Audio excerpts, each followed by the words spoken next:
I think you started recording.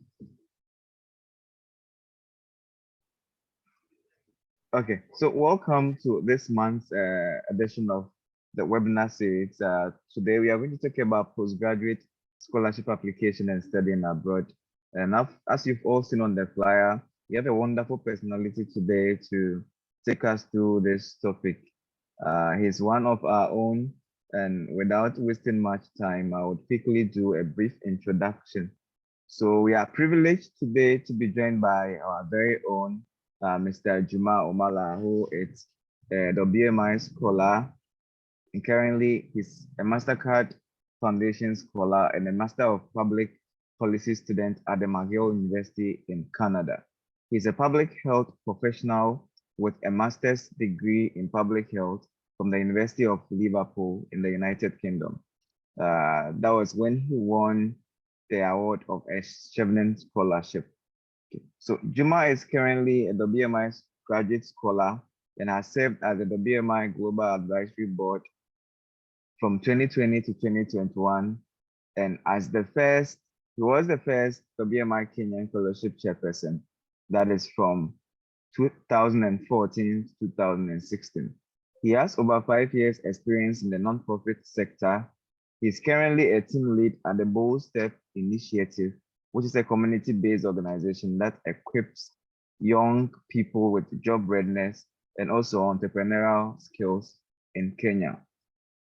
At his free time, Juma enjoys cool music and also he likes cooking African meal. We are very privileged to be joined by Mr. Juma Omala, who is going to take us through today's session. And without wasting much time once more, we would want to welcome Mr. Juma as he takes us through postgraduate scholarship application as well as studying abroad. So Juma, welcome very much to today's edition. Your audience or your participants are in readiness to receive you and also to learn from you about today's topic. We are really privileged and glad to be having you today. So the ball is now in your court, Mr. Juma Omala, my very good friend and also a boss who I so much admire. So yeah, over to you, sir. Thank you. I'm not sure about the boss part, but yes, we are good friends. Thank you so much for organizing this. I think this comes at a good time when people are planning to either start considering applying to grad school or pursue some other things. But I think regardless, you might know someone in your circle who is looking forward to grad school. So this is, I think, a timely topic. And if you don't learn anything else, just maybe take home one thing. I don't know what it is. We'll see, but I hope you learn something. And some of these things, I think most of them you already know. I just like to emphasize some of these things. And these are based on my experiences applying for scholarships and grad school. I think people forget that a very important part of applying to grad school, scholarships also involve applying to grad school, So two things go hand in hand. You might get the scholarship, but if you don't get the admission to grad school, then I don't know what you're going to do with that scholarship. So for example, for me, when I was applying to McGill, which is like a top university in Canada. So you can imagine the type of competition that was there. So I was applying to the school at the same time applying to MasterCard scholarship. So it gets tricky because on one hand, the scholarship is very competitive, everyone else knows about it. So you can imagine how many people are applying. On the other hand, you're also applying to a top school, which handpicks the people they want to go into that school. So it's twofold in that you might get the scholarship, but you have to also put your best foot forward to be admitted into a school that you want to go to. Now, I just want to start by giving top tips that you might want to take away from this. And as I said earlier, like all these things, so my job is to just emphasize on them. And like before I start, I think the best thing to be a WMI scholar is that like you're already competitive enough. Like all of us are competitive for you to get this scholarship. Like you have to have shown your leadership skills, your community impact component of your work. What else? Yeah. Your academic excellence. So all these qualities, I think all of us in this room already have them. So it's just a matter of, well, how do I polish these skills to be able to get into the school that I want to go to and to get that top scholarship? Number one, research.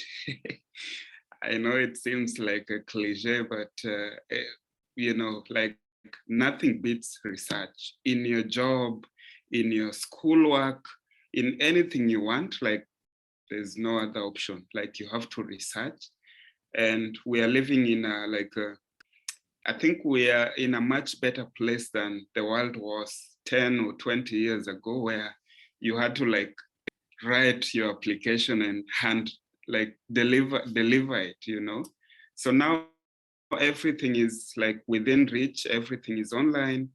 All you need to do is Google, that's it. And like, I remember when I was in my undergrad, most of my peers were, I think at that time, Facebook was new in Kenya. So everyone else was in Facebook, browsing all day into the wee hours of the night. And I was there looking for scholarships, and people thought, are you crazy? And like, obviously it paid off because I was able to get the WMI scholarship at first year when like everyone else was thinking about social media, having fun, partying.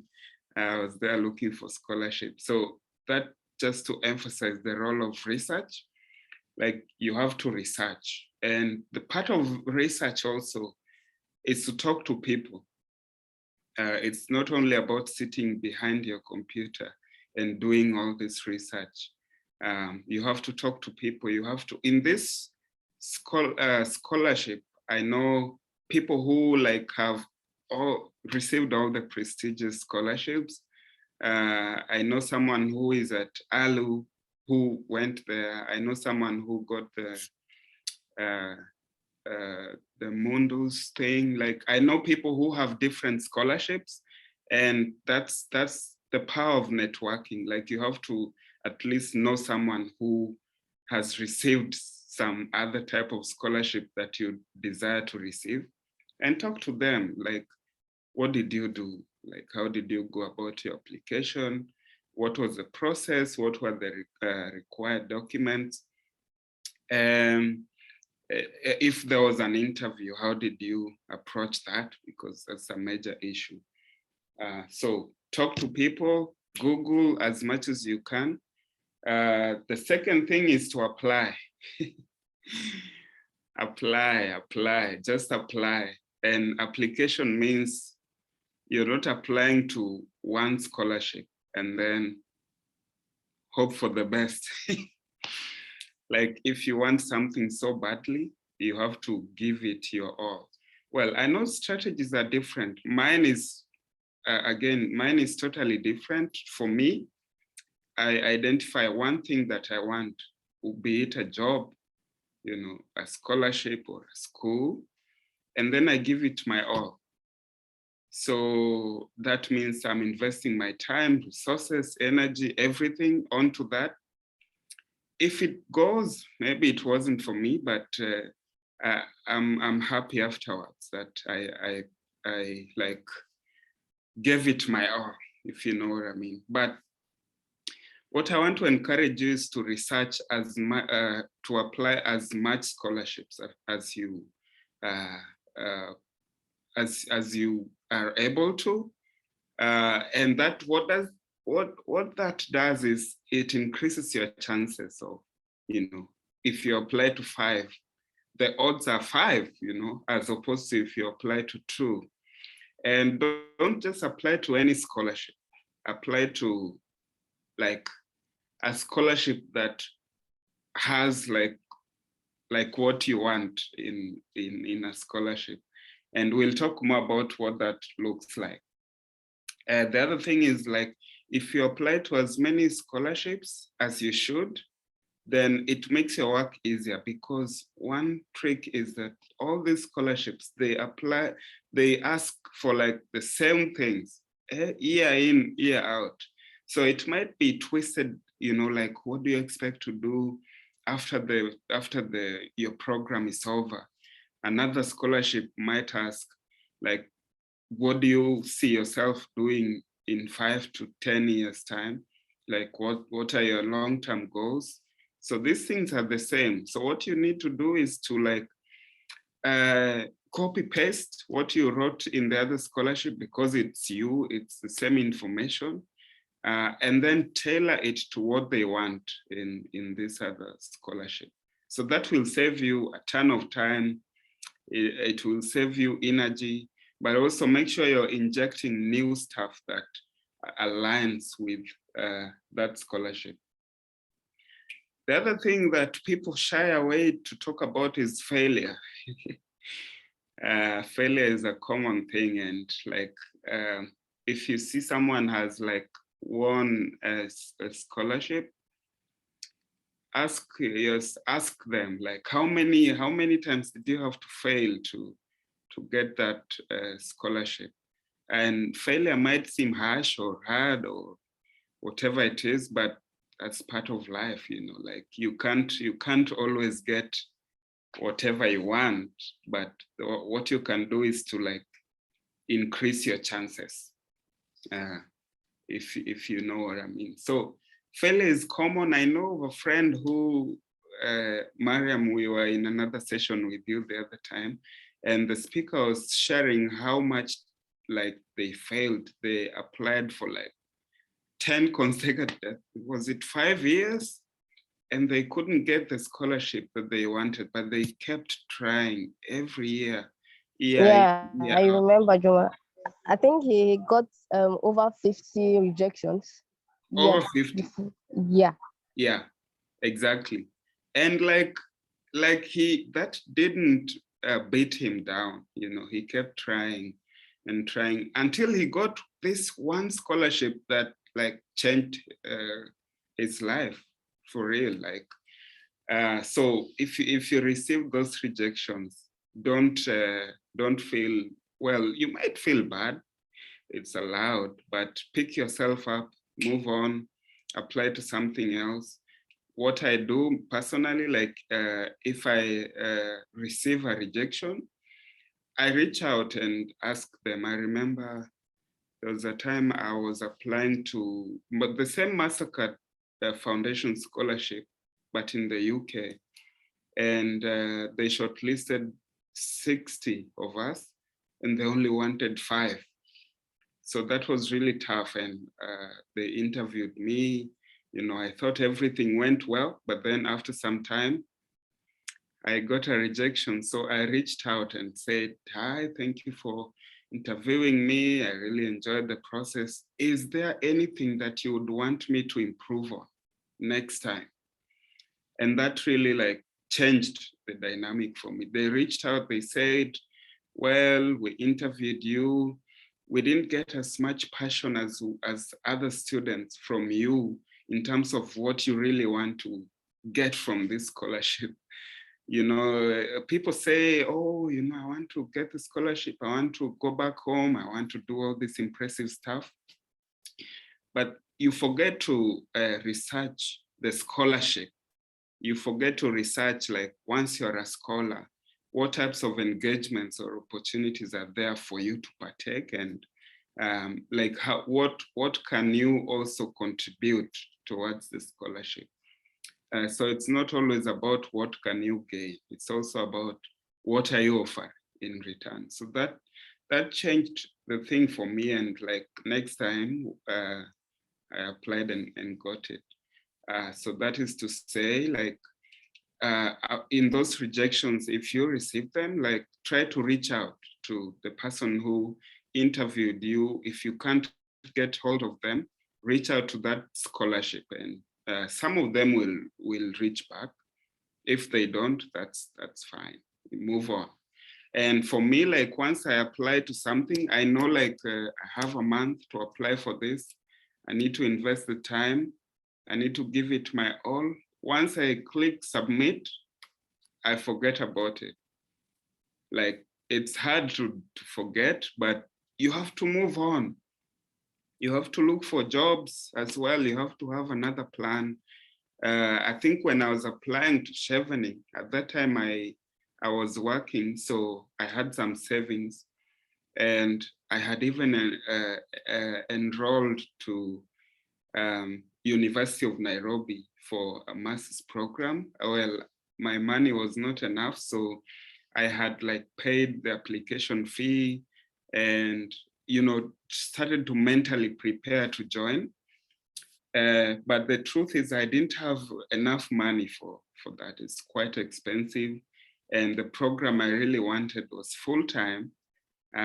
So that meant, you know, I had to ask for like a leave or something from my job, but that was really a weird dynamic. So that I had a backup plan. I guess that's what I'm trying to say. So you don't need to, like, put all your eggs in one basket, I guess. So you need to always, like, if you don't have a job, look for a job as you look for to pursue these other things, because the truth is, like, these scholarships are really highly competitive. And if you get it, well and good. If you don't, you move on. You move on to say you apply for more or apply for the same, but, like, go an extra mile to research. The other thing I want to talk about is to review your documents. And the thing about this is that if you look at your document for a long time, you get used to it. So you might not catch certain things. So it's easy for you to ignore or just, like, miss out certain things in your essay. But a good thing to do is to share with your peer, especially, like, someone who maybe is a bit experienced than you, or your mentor, or someone who has gotten that scholarship, to give it a look and give you, like, you know, catch a few errors, maybe strengthen some stuff, or entirely delete certain things. The thing with these applications is, like, it has to be zero. It's like a grammatical errors, zero, because the truth is there are people with the, what do you call this thing, OCD or something, like the people who, like, want things perfect without any error. So, and some of these people will be reviewing your application. So the thing is, like,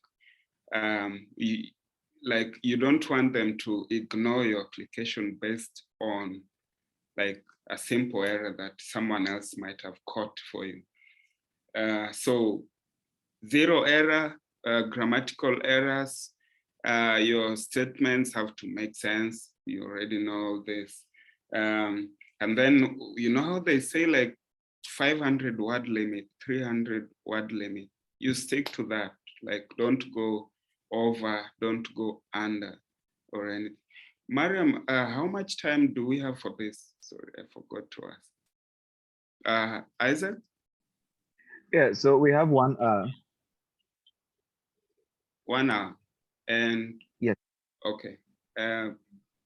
So Q&A would start ideally at what time? 50 minutes to time, then we can start. 50 minutes? Yes, 15 minutes to 2, Oh, then we can.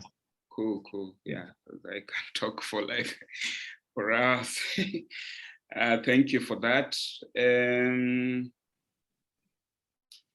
Yeah, so when they say like 500 words or 300 words, you stick to that. It's okay to like, sometimes they say 100 to 500. If you have like 300 and you think you've put forward a strong case, that's okay. Like you don't have to utilize the whole 500. But if you have a lot to say, yeah, it's good to reach 500. Just don't go over, even by 1 word. Because another test here is, can you follow instructions? And that's one of the key instructions. Think of this as a job. The way you would apply for a job and go for the interview, convince the panel that you have the skills they need and you really stand out. This is like a job. So that's how you need to treat it. And make sure you're standing out above the rest. And that's how you get it. There's another, I've read a lot of essays from people. So there's a narrative that people try to push out. And I think most of us do this sometimes, like, oh, you know, I'm really poor. I come from a poor background. I'm this, I'm that. I wasn't able to afford a meal and stuff like that. That's good for undergraduate scholarship. At master's level, that narrative doesn't hold. It's all about like, what are you bringing to the table? What are your experiences? What have you learned so far? What are your leadership skills? I mean, those are the emphasis. You might mention in passing that you know, due to financial constraints, I'm not able to really afford my tuition in the school that I want. But that's just like a sentence in passing. That should not be the theme of your essay at all, because like, it puts you in a weird situation where you are like kind of desperate. And the thing is, like, you're applying for the scholarship because you can't afford it. So that's the essence of you applying. So there's no need to, again, like, emphasize some of those things. And to me, it just reinforces like certain stereotypes that people have of Africans, which is not cool, but that's the status quo. But yeah, I mean, it works for other people, but I don't think at this level that should be your concern. Yeah, I think I've talked about reviewing your application, check university websites. I might share my screen. Can you see my screen? Yes, we can see it, please. Cool.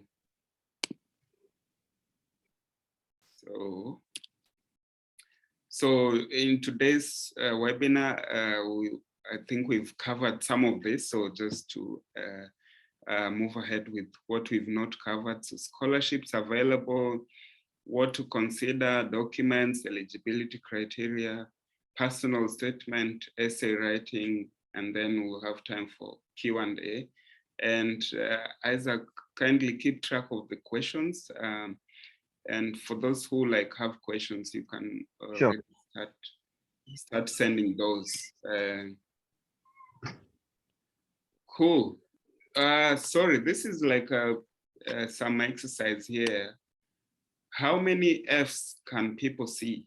if you can type in the chat box. How many F are there? Isaac? Are there any responses? Juma, I can see, yes, I can see 2. Are there any No. other responses in the chat? 5. There are 4. I can see 4. Okay, you can see 4. Mariam can see 5. I can see 5. Anyone else in the chat? Can you read them for me, please? There are 6 actually. Isaac, you are changing your story. Yeah, that's true. There are 6. Okay, now, what are people saying in the chat? So finished has an S, file has an S, off has an S, another off has an S, specific has an F, sorry. Okay, I think I'm seeing. Then, Oh, sorry. Yeah, then the last off has the responses of the participants in the group chats. Okay. So there's Helen with 6. Helen says 6. Bonnie also said 6. Okay. Yusuf 6. Akim said 3. Okay. Paul said 6. Melissa said 6. Dr. Dennis said 5. And we have Teresa 6. Bonnie corrected himself now and said 7. Okay. Oh, there's no correction there. Okay. Father says 6 as well. Ebenezer says 6. Oh, Akim said 6. My bad. Okay. And then again, yeah. So I think the 6 have it in the house. So I don't know. You can tell us right now, Juma. Okay. No, I mean, the point of that exercise is just to, people do the of thing, like people might ignore that, but the point is that like you need to pay close attention to whatever instructions you are given. So like you might look at something in the first instance and then you already have your response. But it's always good to go back to it and really analyze it keenly to see if you understood what they were asking for. So anyway, this is some of the scholarships available out there. Everyone knows about some of this, and that in essence makes them very competitive. So Chevening, MasterCard Foundation, Commonwealth Shared. The thing I would really advise you to do is, you see how when you're job searching and you have a running Excel sheet with the job and like whatever details you need to in there, I would encourage you to do that for this as well. So have an Excel sheet, do your research with the name on, on one column or row, whatever it is. The name, the country, some bit of details like what they're offering, and then application deadline. I mean, just get in as many details as you want, and then maybe status, like have you applied, when do you get back from them, something like that, and then keep it running. So anytime you do your research, don't let it go for like that, like add it to the Excel sheet. And a very key thing is to add the website there as well, so you can always come back to it. And then decide among all those what you want to apply for. Like, what are you dedicating your time to apply?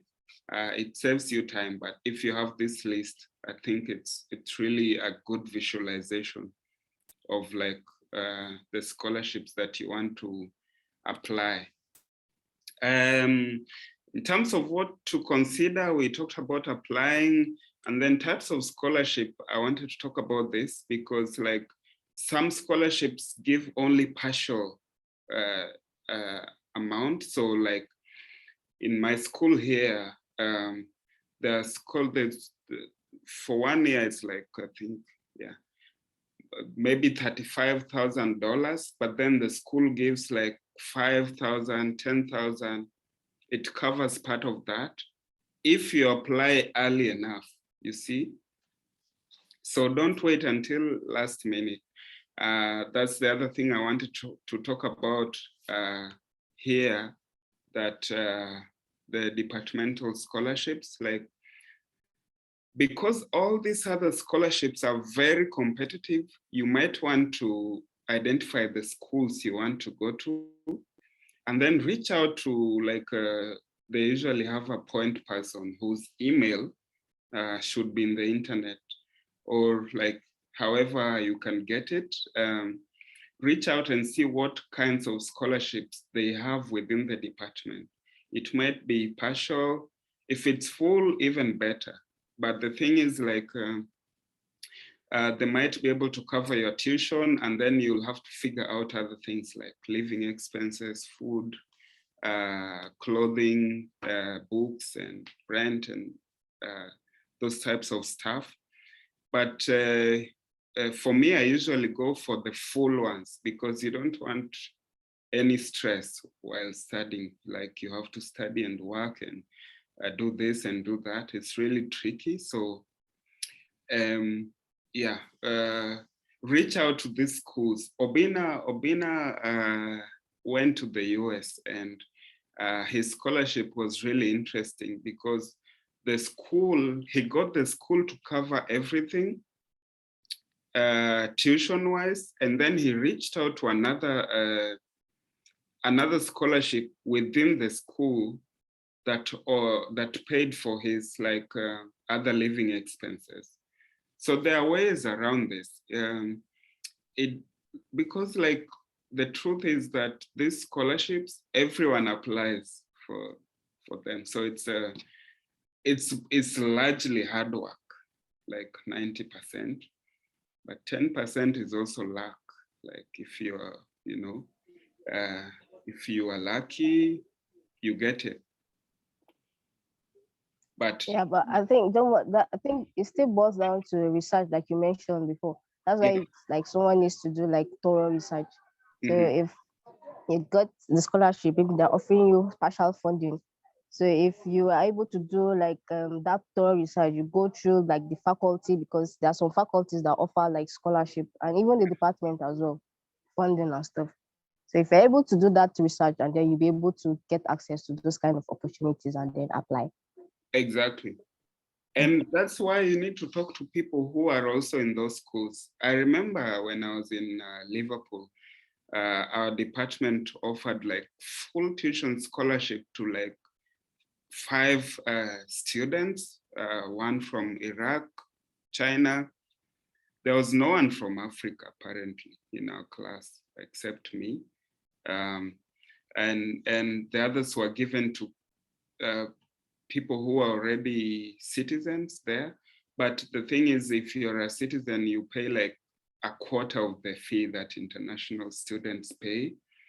So that's a disadvantage to us. But reach out to people who are in those schools and ask, like, the school you've identified, and within your network, if there's anyone who goes to that school, like, reach out. If not, reach out to the school directly and pitch your, shoot your shot. Like, I have this, I'm really interested to study this because of X, Y, Z, and I'm reaching out to see if you guys have any types of scholarships that I could apply to.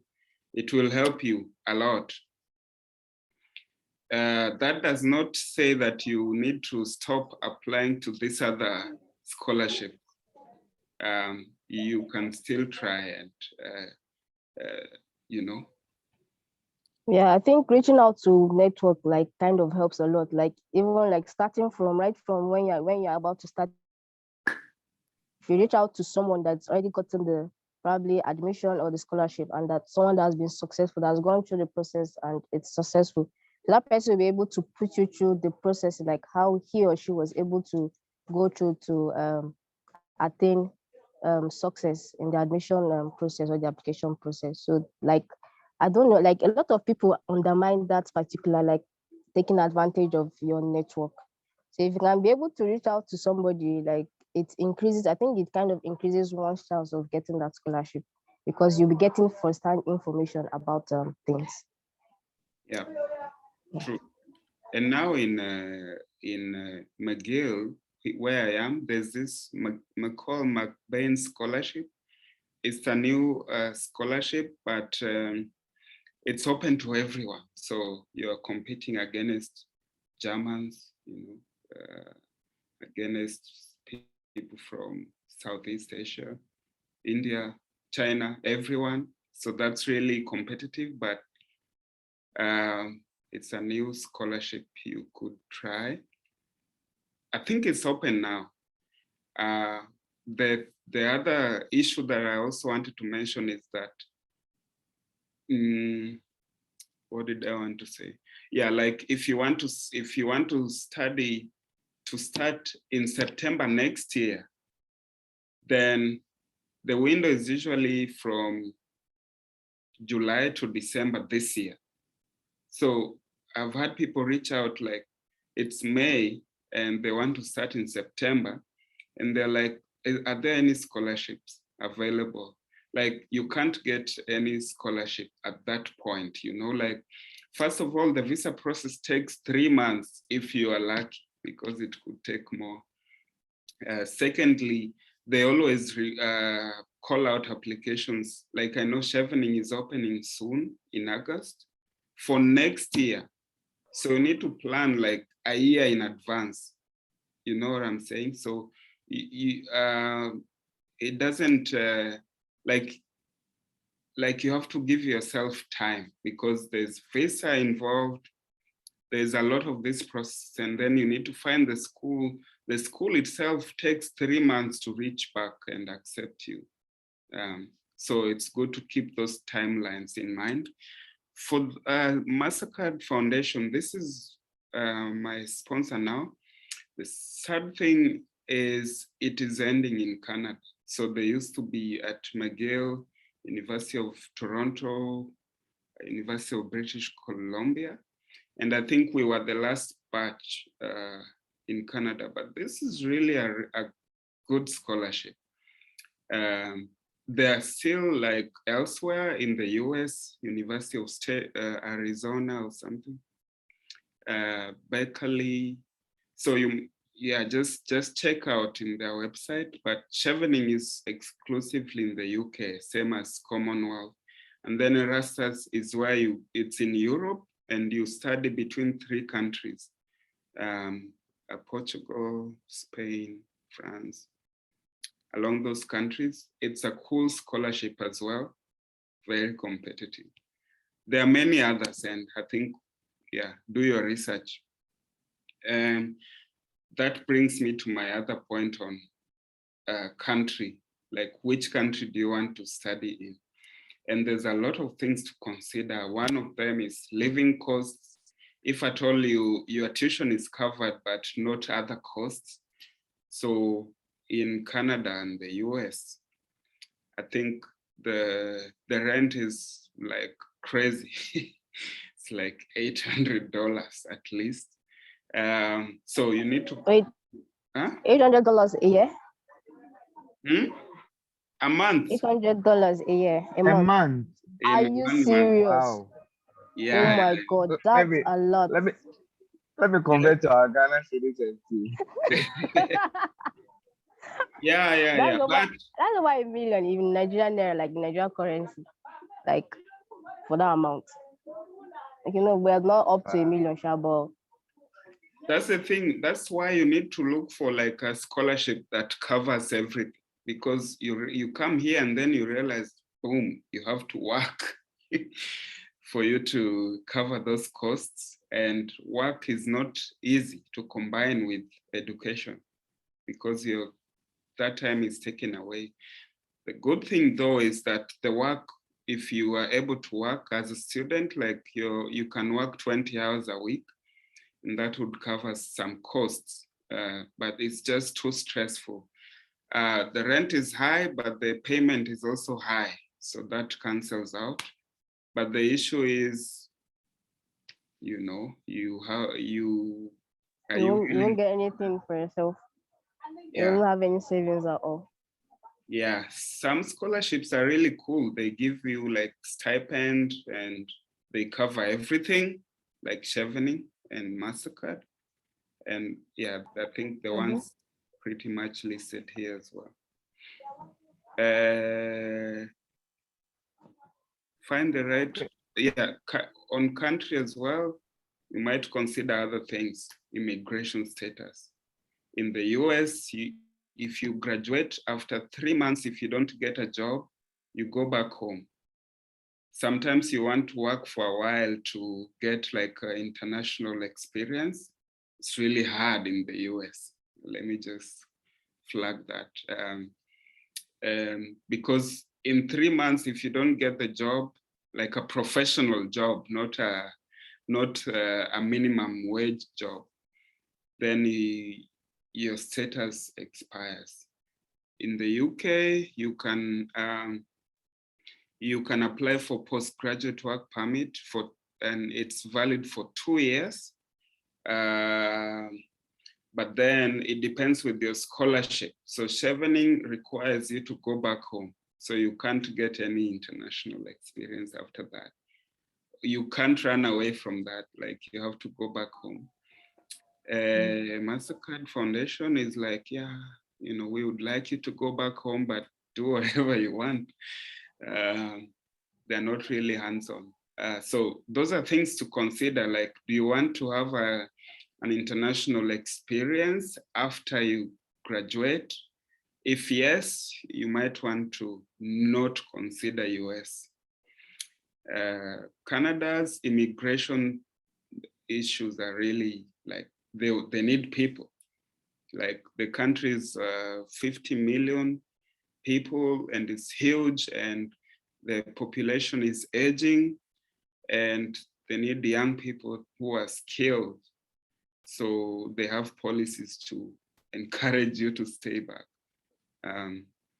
But that doesn't mean like, yeah, you still have to stay true to whatever you know. Anyway, that's your call. Eligibility criteria, work experience. Yes. Juma, Yeah. we're supposed to have started question and answer session at Okay. 1:45. Yes, so we'll do it at the last 10 minutes of the session. So if possible, if you could wrap up in 2 minutes so that we take questions. There are already Nice. questions in the chat box as well as the Nice. question and answer box. So okay. So, oh, I see hands raised. Application fees, like if like for me, I shy away from universities that ask me to pay if I can't afford, you know. If it's $50, yeah, that's fine. But some people might, that might be too much. So there are other universities, in fact, if you're applying to scholarships, they can always waive it for you. And then send appropriate documents, that's self-explanatory. And then the tests, the valid exams, TOEFL, GRE, that depends with the school. Yeah. Yeah, I think let's go to Q&A. I could talk forever.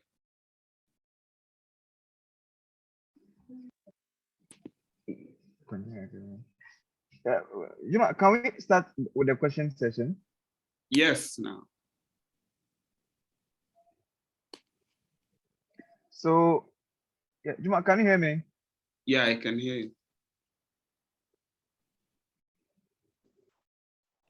Can you hear me? Hello, Isaac. Are you there?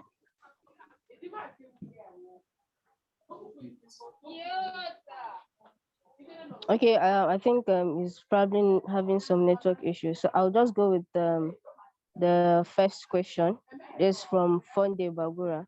Mm, Is asking, he said, to get this right, Mr. Omala, in putting application for a scholarship, does it require an applicant to apply both at the university and the specific school of study?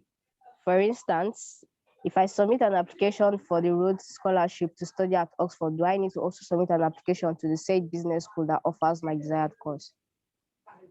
uh,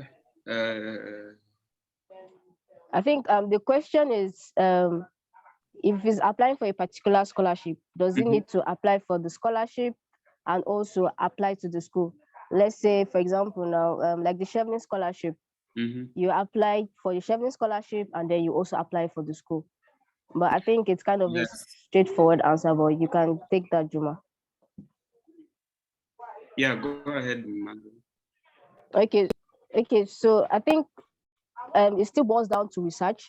I think there are some scholarship that if you just apply to that particular scholarship body, then automatically you can get to the school. Though I think that it's for those in China, or I'm not sure, sure. And then there are some scholarship just like the Mastercard or the Chevening Scholarship that you need to apply for the scholarship and then also apply to the schools. So it depends. So it's less for you to do your research and see what is required of you, right, Mm. Juma? Mm-hmm. Yes, yeah, it depends with the type of scholarship. So, for example, when applying to Chevening, you have to apply to the scholarship, but you also have to apply to 3 top schools that you want to go to. And those are schools of your choice. And the reason they say 3 is like 2 might reject you, and then 1 will accept you. So just to increase your chances, they ask you to apply for 3. For MasterCard, they want you to apply to the school alongside the scholarship. So you apply to the school and then apply to the scholarship. And then once you're accepted with the school by the school, then now you can apply to the scholarship. Does that make sense? But again, it depends with the scholarship that you're applying to and what they want. Yeah, that makes a lot of sense, Juma. Okay, so I'll take the next question from the Q&A before going back to the chat box once again. Ebenezer is asking, please, I would like to know how to start a very convincing motivation letter. What are the very impressive first 3 sentences or the format my motivation letter should take? Motivation letter. Mm-hmm. 3 sentences. With the motivation letter, I think there are things they're looking at, they're looking for, you know. So they want to know who you are and not who you are in terms of like just a brief background, you know, like where you're coming from, like what experiences did you have if you want to study public health, what experiences growing up made you to like really be passionate about this. Maybe you wanted to be a doctor because you had like someone get cancer, couldn't help, a story like that. So yeah, it who you are generally, what you want to study and why, and then some of your experiences that you have in the field and how you plan to like uh, relay that to the school, and then what you plan to do with your degree. So I mean, usually you need, if you want it to be, what did she say, a compelling story, it has to start with He said convincing. convincing. Yeah, Yeah. you can start with a joke, you know, a statistic, you know, 1 in 10 people still face female genital mutilation, like something shocking, and then Mm. moves into your story. It could be a short story, you know, a joke, but in terms of jokes, you need to be careful. Yeah. Or a question like, why does the world moves around the sun? Something like that. You know, like a question that you're really interested in, that then goes into the story. But yeah. Yeah, I think the thing is there's no like one particular way like of starting. The main idea of starting your essay with like a convincing with convincing words or sentences is like to be able to capture the reader's attention, and then maybe incite the reader's interest to be able to go through your essay, because let's face it, the admission committee will be reading like lots of essay. So you want to be able to stand out. And so you want to be able to show the admissions committee that, okay, you are the best fit for this particular scholarship or postgraduate program that you're applying for. And so in that regards now, they want to be able to connect your past, your present, and then your future. Your future is the program you're applying to. And then your past is like what are your experiences, just like what Juma mentioned, like how those all what you've studied during your undergraduate, or maybe whatever courses you've offered, or maybe whatever work experiences you've had, how all those connect to the program that you're applying to. So if you're able to create all these connections, and then you'll be able to, I think, put forward like a very convincing motivation data. All right, Juma? Yes. Thank you, Mario. Yep. Jim, I think there are other questions in the chat box. Mhm. So let me quickly read them. So someone is asking, what is the difference between a personal essay and a statement of purpose? Personal essay, statement of purpose. So the way I see those is the statement of purpose is usually asked by the school. So it's a 1 or 2 page thing, maybe probably 500 words, why you want to join the school. So it's like, it's very strategic, like a kind of document. Like, you don't need to put everything in there, just precise and to the point, and like who you are, why you want to study the course, how will it help you after that, what do you intend to do with it. Simple like that. But then on essays, these are normally asked by the scholarship. So they might ask you certain questions around leadership. What are your leadership experience? What impact have you made in the community so far? And these are always like come with a like word count, like 500 or 300. And sometimes they are vague, you know, like they won't give you prompts, but you have to give yourself prompts, like organize how you want to respond to them. And normally this is where a lot of work is required, because you might have 4 to 5 questions, 500 words each. And this is where many people give up. But this is the meat of the application process. So this needs your time. And the way to tackle those questions, like any question, be it on leadership, if it is leadership, identify 1 or 2 skills in that leadership thing that you gained, maybe innovative, you know, a team player, something like that. And then how then those skills, like what did you learn from them? Were there any challenges? How did you tackle them? And then moving forward, like how can you apply that in that format? So you might write in block, but the secret is you have to have a format, a line of story to follow in those things, and then give a lot of statistics in either the statement of purpose or essay. A lot of statistics, you know, where you raise this amount of money, $100, to impact 5 girls in your community for the next 3 months, you know, something like that, to paint a picture for them.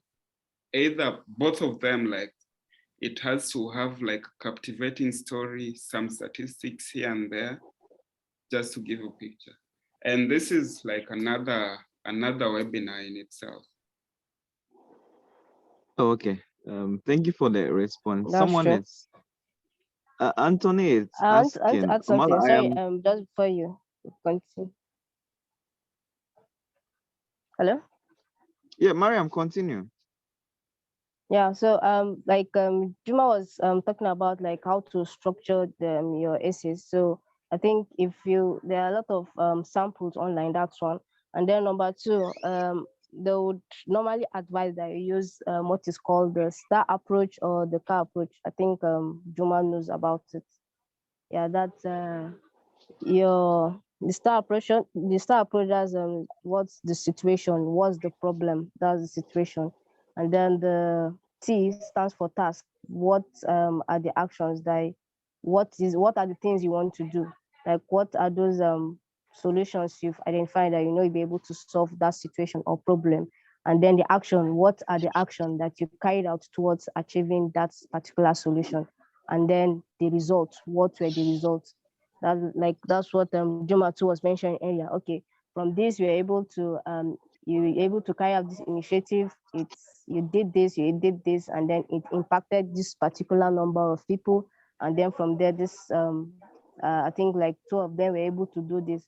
So like that gives a very structured say then the admissions team will be able to follow through and imagine or see through your story, like how we're able to display probably your leadership skills, your networking skills, or whatever the admission team or committee is looking for.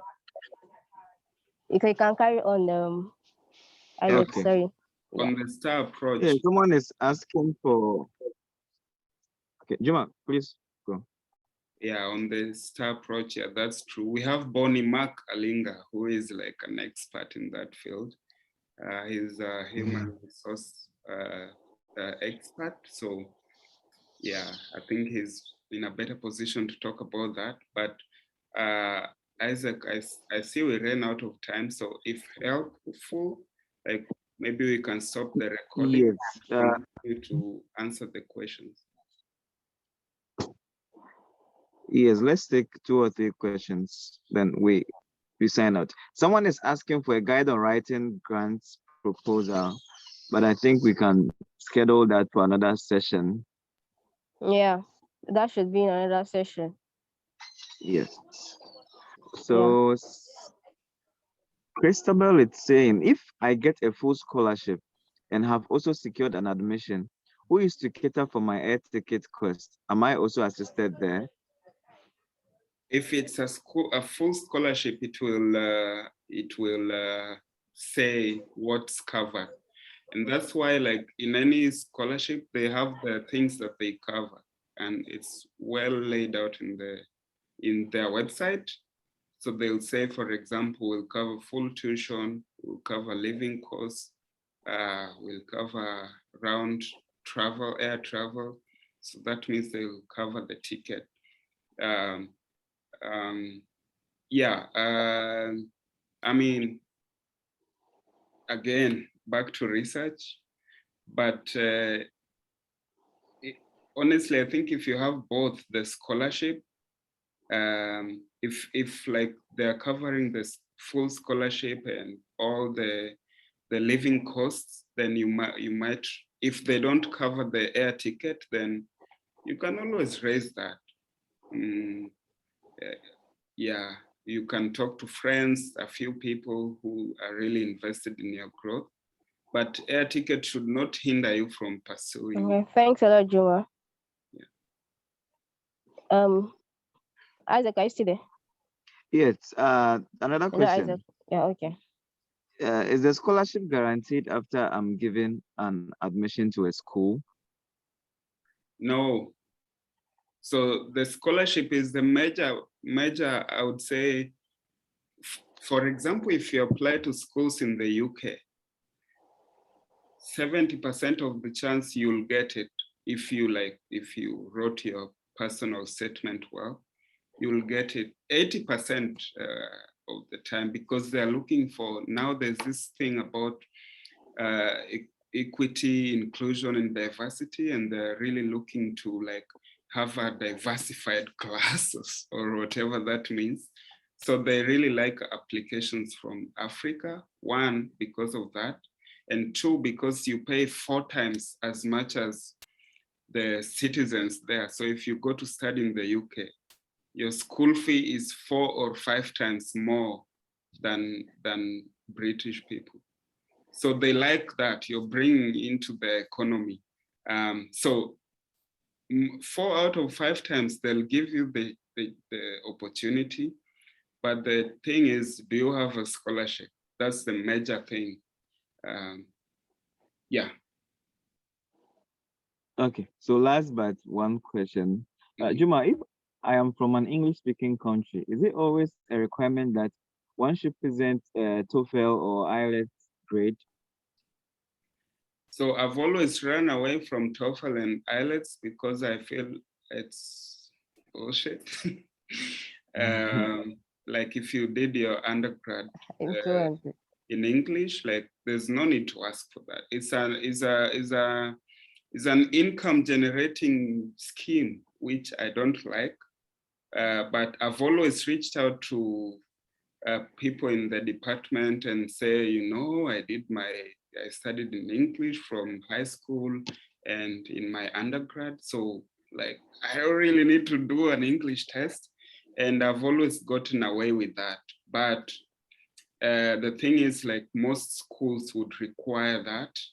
I don't know what you need to do to convince them, but if it's like a key requirement, then you have no choice.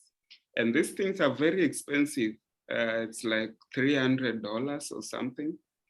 But it's valid for like 2 years.